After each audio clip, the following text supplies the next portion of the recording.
Good morning student. M coaching centre Muzaffarpur में आप लोगों को स्वागत है। आज हम लोग हिंदी ग्रामर का क्लास आप लोगों को चल रहा था। हिंदी ग्रामर को कुछ बनाने के लिए आप लोगों को घर से मिला था।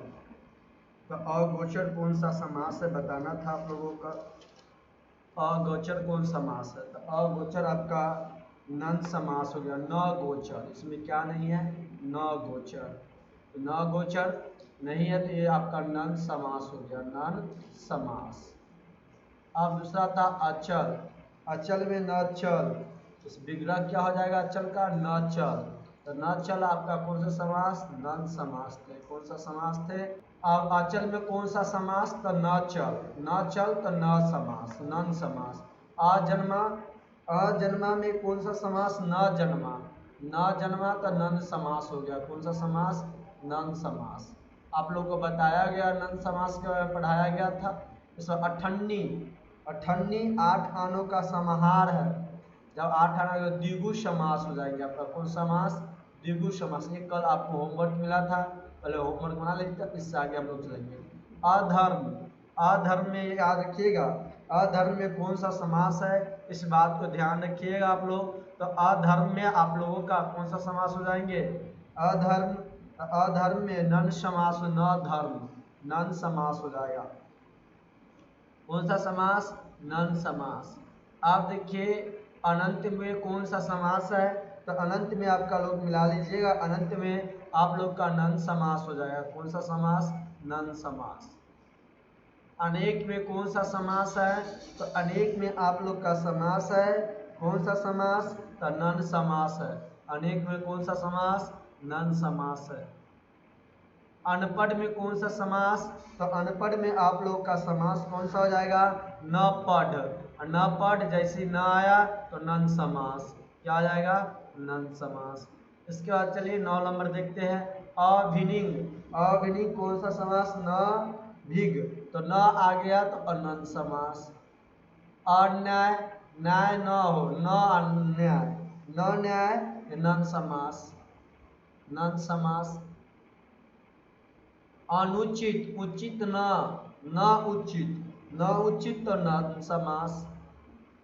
अपवित्र, न पवित्र, न पवित्र, नन समास। जहाँ पे न आ जाए वो आपका नन समास। अलौकिक, न लौकिक, न लौकिक तो अलौकिक तो नन समास। कौन समास? नन समास। अब इसके बाद देखिएगा अनुकूल, तो कहिएगा कुल के अनुसार, कुल के अनुसार, अनुकूल आपके कुल के अनुसार, तो अव्ययीभाव समास, अव्ययीभाव समास। अनुरूप, तो अनुरूप आपका कौन समास? तो रूप का न हो, रूप के ऐसा, रूप के ऐसा, तो अव्ययीभाव समास, अव्ययीभाव समास। अब इसके बाद आप लोग 15-16 नंबर देखिएगा। 16 नंबर क्या है? आसमुद्र, आसमुद्र है, तो आसमुद्र आप लोग का है, तो आसमुद्र समुद्र के पर्यंत, समुद्र, समुद्र के पर्यंत, तो अवयवी भाव समास हो जाएंगे। कौन भाव? अवयवी भाव। आज जन्म कौन समास? तो आज जन्म आपका कौन सा समास होगा? देखिएगा आज जन्म, आज जन्म, आज जन्म यानी जन्म से लेकर, तो अवयवी भाव समास, अवयवी भाव समास। अब इसके बाद आसालता, आसालता कौन समास? तो आसालता आपका हो जाएगा कौन समास? आशा रूपी लाता, आशा रूपी लाता तो क्रमधारय समास, क्रमधारय समास। आपी बीती, आपी बीती, आपी बीती आप पर बीती, आपी बीती आप पर बीती, तो सप्त, कौन सा समास? सप्तमी तत्पुरुष समास। ये सब आपको बताया गया है। सप्तमी तत्पुरुष समास। आकाशवाणी कौन समास? तो आकाश से वाणी निकला तो पश्चिमी तत्पुरुष समास, पश्चिमी तत्पुरुष समास। ये सब आपको पढ़ाया गया है, इस बात को ध्यान रखिए। अब इसके बाद आप लोग देखिएगा आनंद आश्रम, आनंद आश्रम, आनंद का आश्रम, आनंद का आश्रम तो षष्ठी तत्पुरुष समास, षष्ठी तत्पुरुष समास। ये सब नियम कल परसों आपको पढ़ाया गया है। इसलिए पे नहीं आती वीडियो आप लोग देखे हैं तो पहले जाकर उस वीडियो को देख लीजिए आप लोग, उसके बाद इस वीडियो को देखिएगा, बहुत अच्छे तरीका से समझ आएगा। क्लास मत छोड़िएगा आप लोग, नहीं तो कुछ समझ नहीं आएगा आप लोगों को। उपकुल, उपकुल कौन सा समास? तो उपकुल में कुल के निकट यानी अवयवी भाव समास, अवयवी भाव समास। कंठ फोड़वा, कंठ से काट को फोड़ने वाला, तो काट को फोड़ने वाला द्वितीय तत्पुरुष समास, द्वितीय तत्पुरुष समास। कपीसा, कपीसा क्या हो? कपीस, तो कपीस आपका क्या हुआ? कपियों में इस है जो हनुमान, तो बहुव्रीहि समास, बहुव्रीहि समास। कर्महीन कौन समास? तो कर्महीन, कर्म से हीन हो तो उसे हम क्या कहते हैं? सप्तमी तत्पुरुष समास, तत्पुरुष समास। कर्म निरत, कर्म निरत कौन सा समास? तो देखिए कर्म निरत, कर्म में निरत हो, सप्तमी तत्पुरुष समास, तत्पुरुष समास। कवियों में श्रेष्ठ, कवि में श्रेष्ठ, तो कवियों में श्रेष्ठ जो हो, कवि में, कवियों में श्रेष्ठ जो होते सप्तमी तत्पुरुष समास हो जाएगा, सप्तमी तत्पुरुष समास।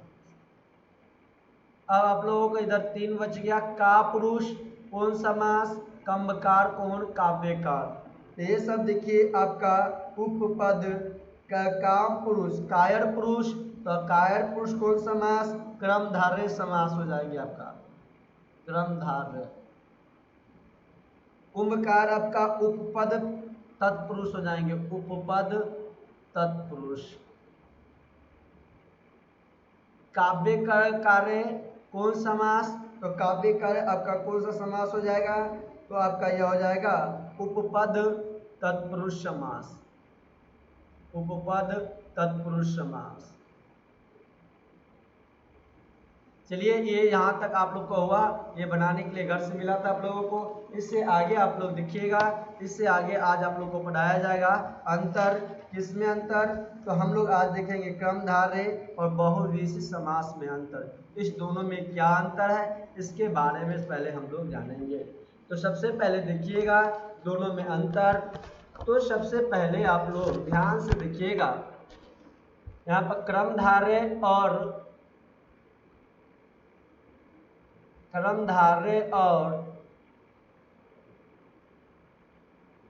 बहुव्रीहि समास में अंतर, बहुव्रीहि समास में अंतर, में अंतर।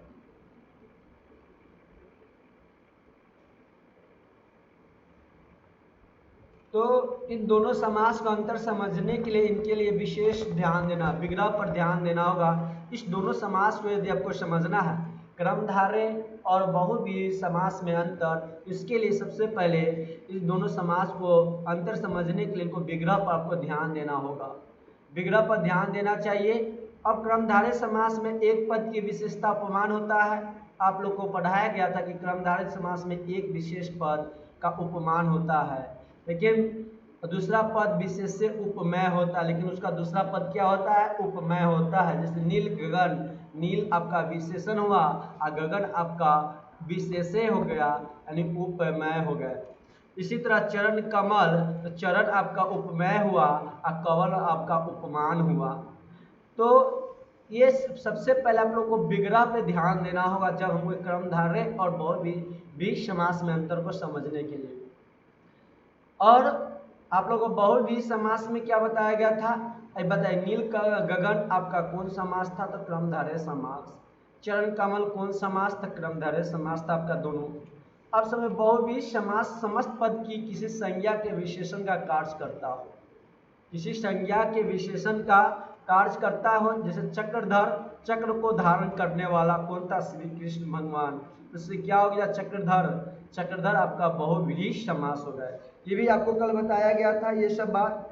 अब देखिए नीला है जो कंठ, जो नीला है नीलकंठ, तो नीला है जो कंठ, तो क्रमधारय समास। लेकिन नीलकंठ, नीला है कंठ जिसका अर्थात क्या हो गया शिव, शिव बहुव्रीहि समास हो गया।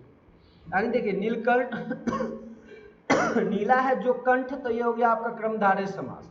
और नील है कंठ जिसका अर्थ हो जाता है शिव। तो समझिए बात पर, यहाँ नीला यहाँ पर नीलकंठ है, यही नीलकंठ। जब इसका अर्थ हमारा, इसको दो भाग में हम लोग देखते हैं। एक भाग में जब देखेंगे हम लोग नीला है जो कंठ, नीला है जो कंठ, कंठ ये हुआ। और दूसरा आपका एक हुआ नीला है कंठ, नीला है कंठ। अब देखिए यहाँ पे, अब यही एक जगह ये नीलकंठ आपका क्रमधारय समास हो जाएगा, एक जगह आपका ये क्रमधारय समास हो गया, ये आपका क्रमधारय समास, समास।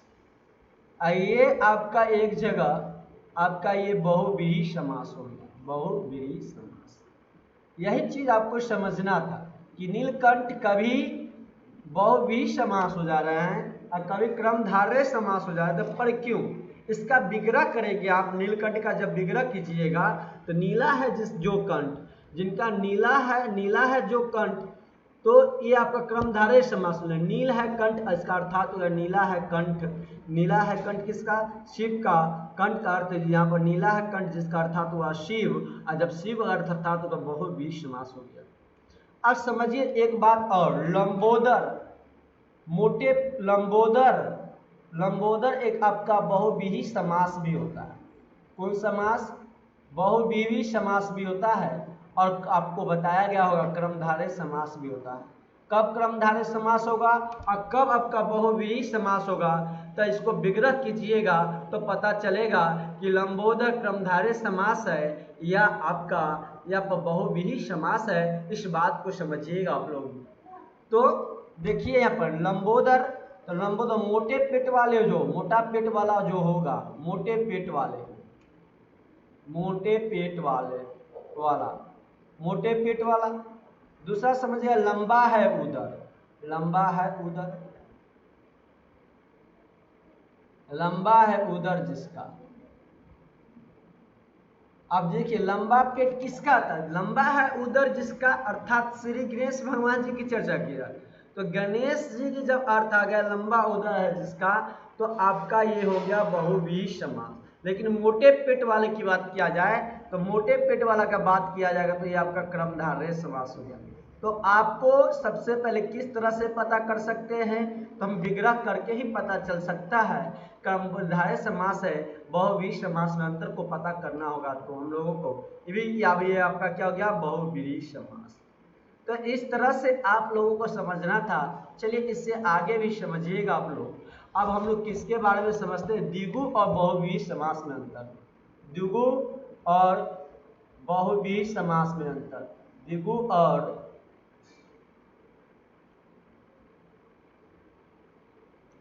बहुव्रीहि समास में अंतर, समास में अंतर।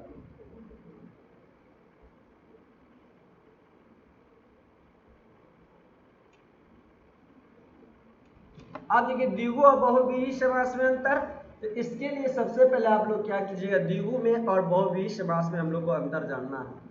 तो इसके लिए द्विगु समास का पहला पद संख्यावाचक विशेषक होता है। द्विगु जो होता है समास में, उनका पहला पद क्या होता है, संख्यावाचक होता है। द्विगु यानी संख्या वाला नंबर होना, और दूसरा पद विशेष्य होता है, विशेष्य होता है। तो जबकि बहुव्रीहि समास में समस्त पद ही का विशेष कार्य होता है, बहुव्रीहि समास में क्या होता है, समस्त पदों का एक विशेष कार्य होता है। चतुर्भुज चार भुजाओं का समूह, द्विगु समास कि चतुर्भुज चार भुजा है जिसकी, तो चार भुजा किसकी है, तो चार भुजा हमें श्री विष्णु भगवान की है। जब विष्णु भगवान की चर्चा चार भुजा है जिसकी, तो ये हो गया आपका बहुव्रीहि समास। लेकिन चतुर्भुज चार है भुजा, चार भुजाओं का समूह चतुर्भुज, जिसकी चार भुजाएं हैं वो भी चतुर्भुज। तो समझिए यहाँ पर चतुर्भुज का अर्थ दो जगह से यहाँ निकलेगा। जब देखिए यहाँ पर चार भुजा है, चार भुजा की समूह, चार भुजाओं का समूह, का समूह। दूसरा आप देखिएगा यहाँ पे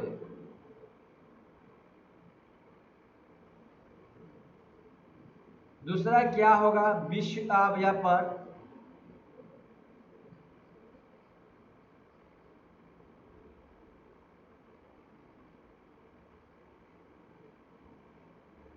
चार भुजा है जिसकी, चार भुजा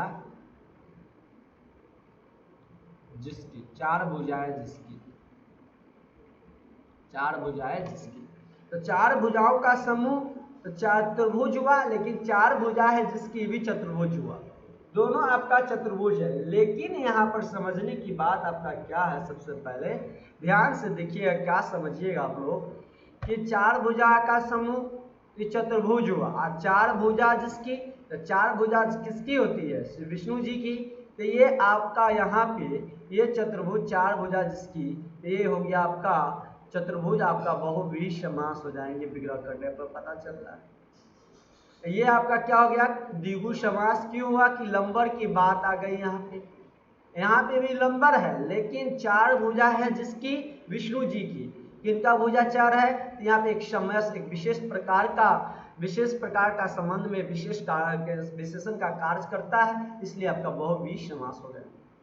अब देखिए फिर एक दो और देखिएगा आप लोग, पंचवटी क्या है, जैसे यहाँ पर समझिए आप, पांच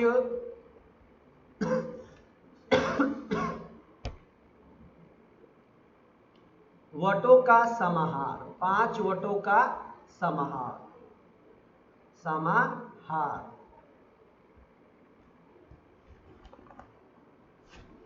पांच वटों का समाहार। एक आपका है पांच वटों से घिरा एक निश्चित स्थल, पांच वटों से घिरा एक निश्चित स्थल, घिरा एक निश्चित स्थल। ये दोनों का अर्थ आपका पंचवटी ही होता है, पंचवटी, दोनों का अर्थ क्या होता है, पंचवटी, दोनों का क्या होता है, पंचवटी। अब दोनों का अर्थ यहाँ पे पंचवटी होता है, क्या होता है, पंचवटी।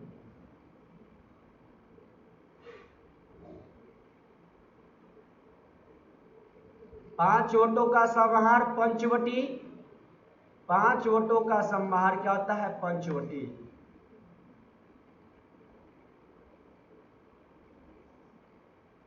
और पांच वटों से घिरा एक निश्चित स्थल, पंचवटी, दोनों का अर्थ आपका पंचवटी ही है, क्या है, पंचवटी। अब समझिएगा दोनों का अर्थ जब आपका पंचवटी है, लेकिन ये आपका क्या हो गया, यहां पर देखिएगा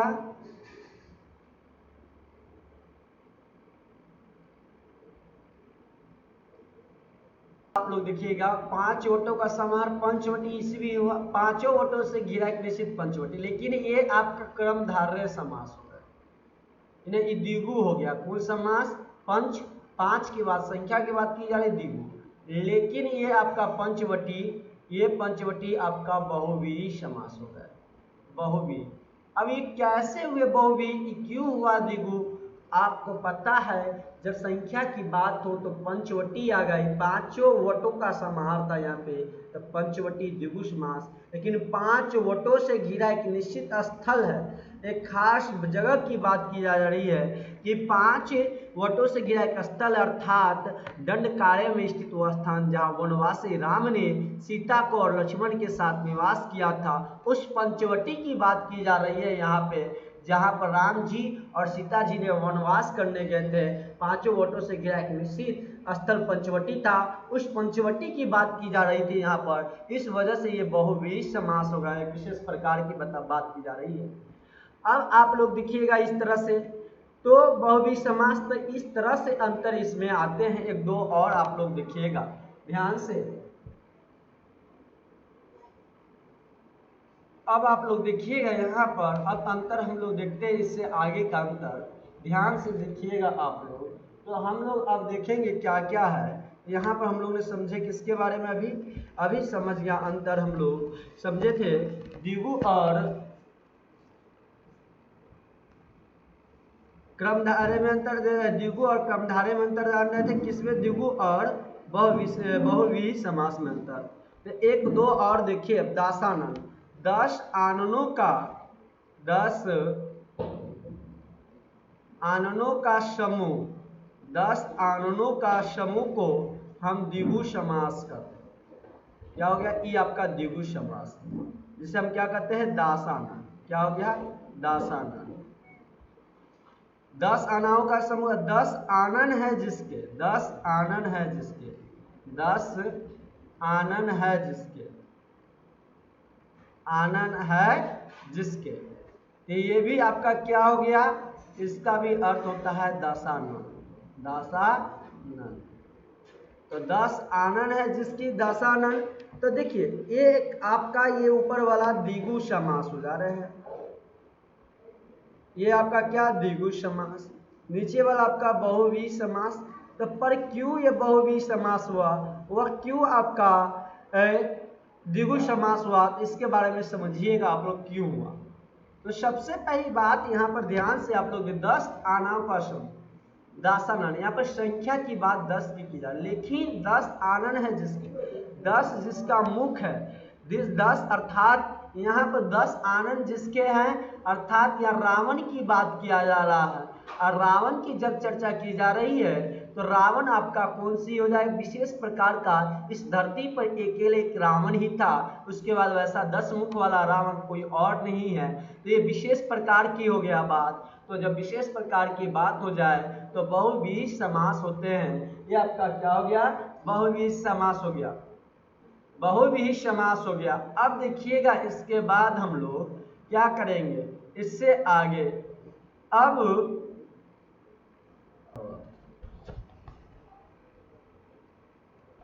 देखिए किसके बारे में अंतर आप लोग देखिएगा, तो द्विगु, किसके बारे में? द्विगु और क्रमधारय में अंतर, द्विगु और क्रमधारय समास में अंतर, क्रमधारय में अंतर, क्रमधारय में अंतर में अंतर। तो यहां पर आप लोग समझिए बात को, यहां पर क्या समझिएगा? द्विगु का पहला पद हमेशा संख्यावाचक विशेषण होता है। आपको पता है कि द्विगु का जो पहला पद होता है हमेशा वो लंबरिंग होगा, 1 2 3 4 5 6 7 8 9 10 20 होता है। लेकिन दूसरे पद की गिनती बताता है, दूसरे पद को यह बताता है कि गिनती को बताता है कि 10 भुजा था, इसका 10 आनंद था, इस तरह से। तो वह, जबकि क्रमधारय एक विशेषण होने पर भी संख्यावाचक कभी नहीं होता है। द्विगु का पहला पद विशेषण बनकर प्रयोग में आता है, जबकि क्रमधारय में कोई भी पद दूसरे पद का विशेषण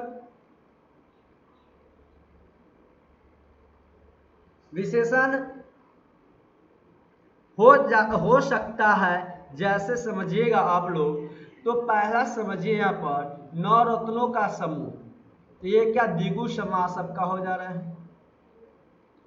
4 वर्णों का समूह आपका द्विगु समास।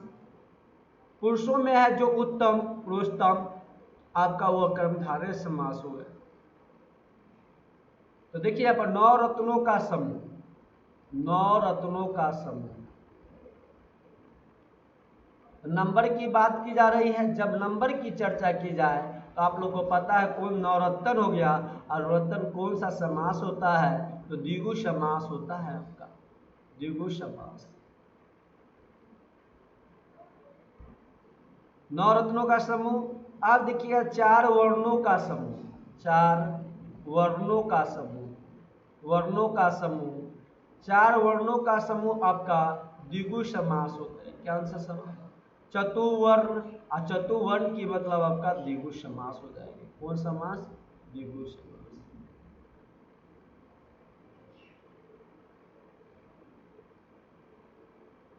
पुरुषों में जो है उत्तम, पुरुषों में जो है उत्तम,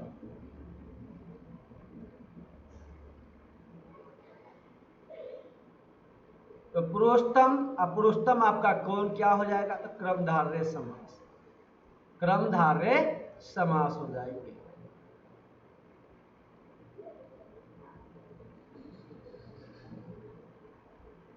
अब समझिएगा, रक्त जो है उत्पल, जिसका रक्त है उपल उत्पल, तो वो आपका कौन सा समास है? रक्त है जो उत्पल।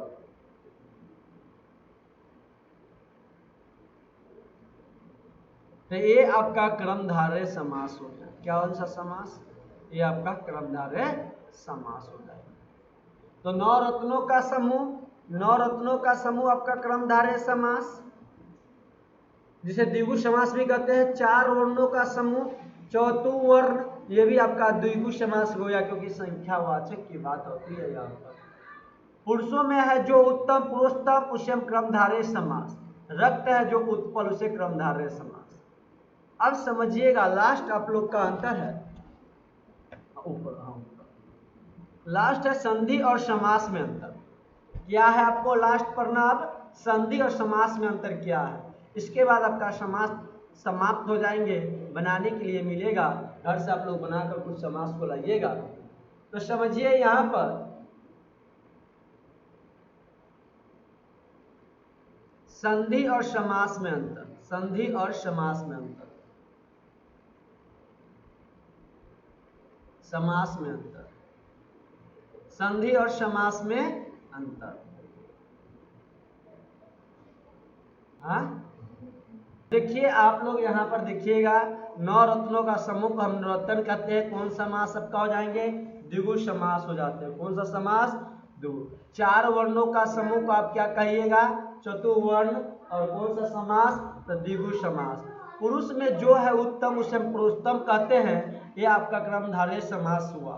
रक्त है जो उत्पल, ये आपका क्रमधारय समास हो जाते हैं। ये सब चलिए, इसके बाद हम लोग देखते हैं यहाँ पर। तो संधि और समास में अंतर क्या है? तो संधि आपका अर्थ के दृष्टि से आप देखिए, अर्थ के दोनों शब्द क्या होते हैं? समान होते हैं। अर्थ के दृष्टि से संधि और उनके दोनों शब्द आपका समान है, अर्थात दोनों का अर्थ क्या होता है? संधि का भी अर्थ मेल ही होता है, समास का अर्थ भी मेल होता है। और लेकिन दोनों में कुछ भिन्नता है, लेकिन हम दोनों में कुछ कुछ भिन्नता है, इस बात को ध्यान रखिएगा। क्या भिन्नता है? तो समझिए बात को आप लोग। और जो दोनों में कुछ भिन्नता है, जो निम्नलिखित है, तो पहला क्या है? भिन्नता निम्नलिखित भिन्नता है। तो पहला भिन्नता क्या है? दोनों संधि और समास में संधि का वर्णों का मेल है, जो समास के शब्दों का मेल नहीं है। समास में शब्दों का मेल, संधि भी वर्णों का मेल है और समास भी आपका क्या है? शब्दों का मेल है। दोनों आपका मेल है, संधि और समास दोनों शब्द क्या है? शब्दों का मेल है। संधि में वर्णों के योग से वर्ण परिवर्तन भी होता है, जबकि समास में ऐसा नहीं होता है। तीसरा बात आप लोग ध्यान रखिएगा, समास में बहुत कुछ,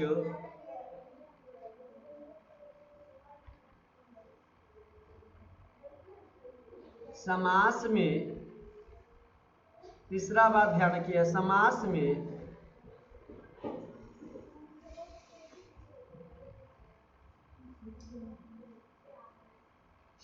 में बहुत से पदों के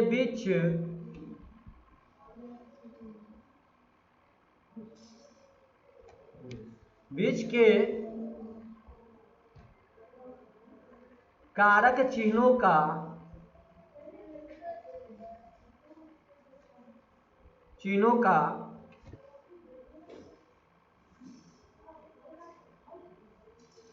का अथवा समुच्चय व समुच्चय बोधकों का लोप हो जाता है। बोधकों का लोप हो जाता है, समुच्चय बोधकों का लोप हो जाता है।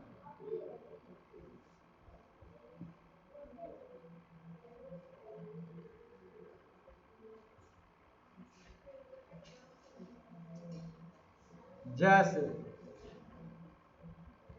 तो विद्या जोड़ आले, विद्या जोड़ आले, तो विद्या जोड़ आले आपका क्या होगा? विद्यालय हो जाता है। क्या हो जाता है? विद्यालय। ये आपका क्या हुआ? संधि है। ये आपका संधि हुआ। ये बोधको, बोधको है यहाँ पे, बो आधो ध आपको। तो विद्यालय में आपका कोई संधि है, विद्यालय में क्या है, संधि।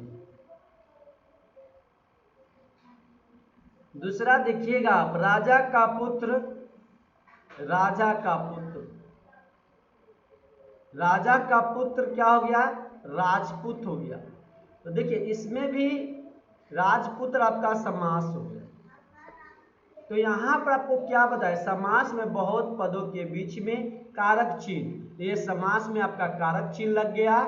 असमुच्चय बोधक का लोप हो जाता है, इसका क्या हो गया, लोप हो जाना, इसका को गायब हो जाना, आपको ये क्या हो जाता है, राजपुत्र आपका समास। लेकिन देखिए विद्या जोड़ आले, इसमें आपको जूट के विद्यालय बन रहा है, यहाँ पर विद्यालय, तो ये आपका क्या हो गया, संधि हो गया। क्या हुआ, संधि हुआ।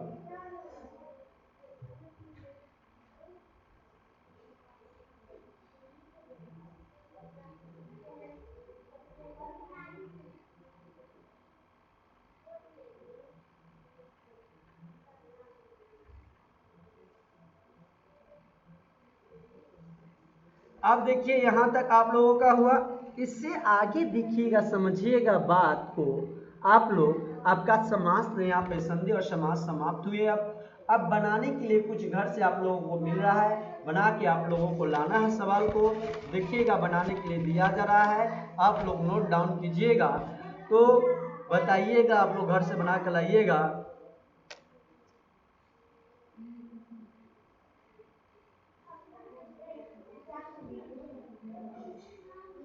पहला देखिए आप लोग बना के लाइएगा, जितेंद्र न अद्रिय, जितेंद्रिय। अब ये आपका पहला समास कौन समास होगा बताना है। देवासुर कौन समास आपको बताना है, देवासुर। तीसरा आप लोगों को बताना है, देशांतर कौन समास है। चौथा आप लोगों को बताना है, दीनानाथ कौन समास है। कमेंट करके जवाब दीजिए आप लोग, क्या आंसर होंगे। यदि पता है, आप लोगों को सारा चीज बता दिया गया है, अब आपको सब कुछ पता हो चुका होगा। आप लोग कमेंट कीजिए, जितने भी स्टूडेंट देख रहे हैं सभी कमेंट कर कर जवाब जरूर दीजिएगा, आप लोग जरूर दीजिए जवाब। अब देखिए, मुख दर्शन, अनुप्रिया, रानी, विशाल, क्रिश, नंदिनी, सोनी, आप लोग कमेंट कर कर जवाब दें क्या आंसर होगा, मुख दर्शन। छठा देखिए, पंचानन, पंचानन कौन समास, पंचानन। सातवां देखिएगा आप लोग, निशाचार, निशाचार कौन समास, निशाचार।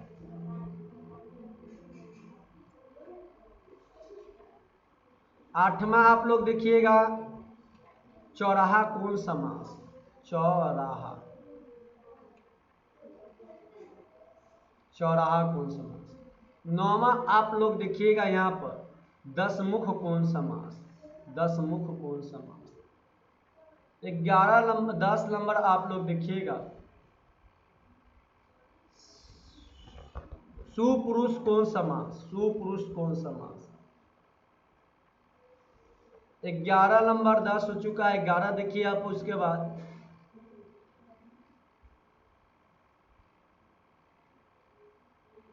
सप्ताह कौन समास, सप्ताह। 12 नंबर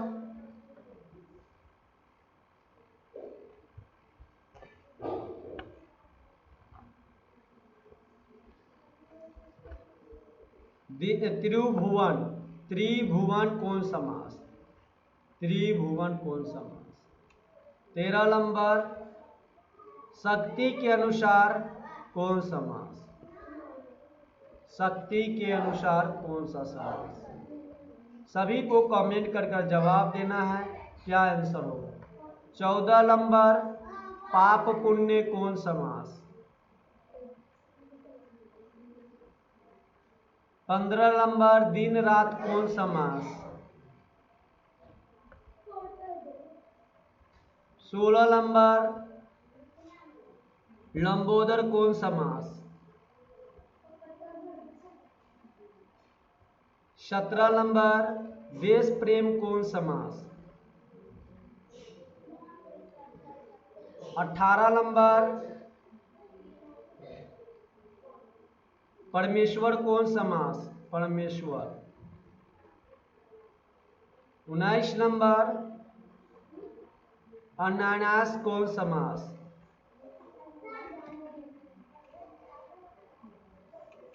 20 नंबर गौशाला कौन समास।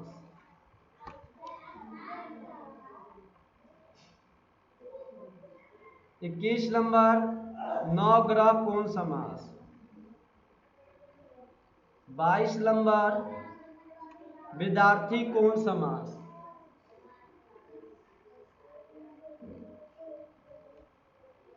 23 नंबर कन्यादान कौन समास। 24 नंबर सागपात कौन समास। सागपात। 25 नंबर नीलकमल कौन समास। 26 नंबर चतुर्भुज कौन समास। 27 नंबर भाई बहन कौन समास। भाई बहन कौन समास। 28 नंबर वनवास कौन समास। 29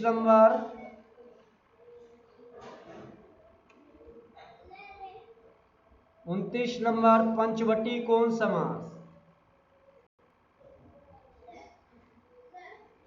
पंचवटी कौन समास। 30 नंबर पीताम्बर कौन समास। ये 30 सवाल को आप लोगों को बना कर लाना है घर से सभी को। इस तरह से आप 30 सवाल आपको होमवर्क में मिला आप लोगों के लिए, बना के घर से लाइएगा या काम में बन जाए तो आप लोग कमेंट कर दीजिएगा, सारे सवाल का जवाब दीजिएगा आप लोग कमेंट कर।